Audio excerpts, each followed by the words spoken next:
അപ്പോൾ ഇന്നത്തെ എൻ്റെ വീഡിയോ ഒരു ചെറിയ വിളവെടുപ്പാണ്. ബജിമുളക് ഞാൻ 5-6 മൂട് ബജിമുളക് നട്ടിട്ടുണ്ടായിരുന്നു, അതിൻ്റെ വിളവെടുപ്പാണ്.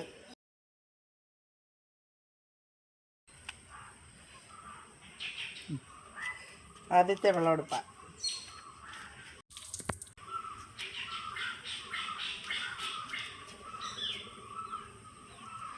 ഞാനൊരു നേഴ്സറിയിൽ നിന്ന് മേടിച്ച് വെച്ചതാണ്. ഉണ്ടായി, ഞാൻ കഴിഞ്ഞ പ്രാവശ്യം വെച്ചിട്ടുണ്ടായിരുന്നു, നിറച്ചുണ്ടായി മുളക്.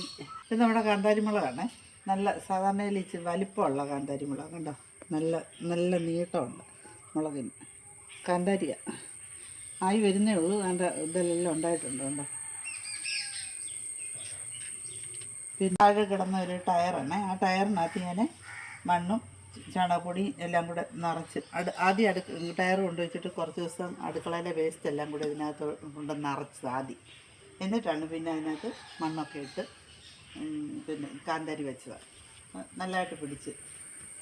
അടുക്കളയുടെ വാഴലിലായതുകൊണ്ട് നമ്മളെപ്പോഴും അരി കഴുകുന്ന വെള്ളമാണെങ്കിലും മീൻ കഴുകുന്നതാണെങ്കിലും എല്ലാം ഞാൻ ഇറച്ചി കഴുകുന്നത് അങ്ങനെ എല്ലാം കൊണ്ടുവന്ന് ഇതിൻ്റെ ചുവട്ടിലൊഴിക്കും. കഞ്ഞിവെള്ളം അല്ലാതൊന്നും പ്രത്യേകിച്ച് വളമൊന്നും കൊടുക്കുന്നില്ല. പക്ഷെ നല്ലതായിട്ട് ഉണ്ടാകുന്നുണ്ട്. ഇപ്പോൾ ഉണ്ടാകാൻ തുടങ്ങുന്നേ ഉള്ളൂ. ഇപ്പോൾ ഇതുവരെയും ചൂടല്ലായിരുന്നു, ഇപ്പം മഴ പിടിച്ച് ഇപ്പം എല്ലാം ആയി വരുന്നു.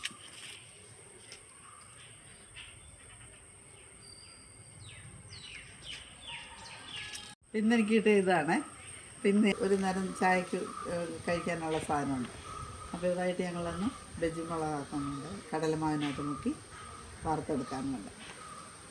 നമ്മുടെ ബജിമുളക് കൊണ്ട് നമുക്കൊന്ന് ബജിമുളക് വറുക്കാൻ പോവാണേ.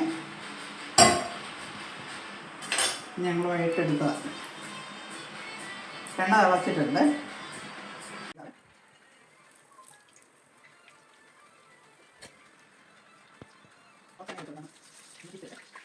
ആയിട്ടുണ്ട്, ഞാൻ എടുക്കുവാണേ.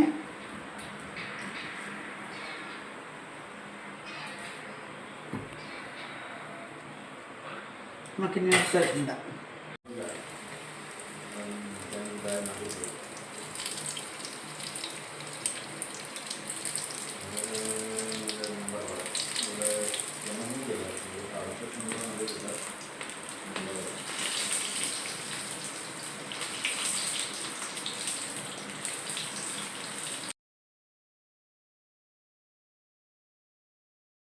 ആയിട്ടുണ്ട്, ഞാൻ പോരുവാണ്.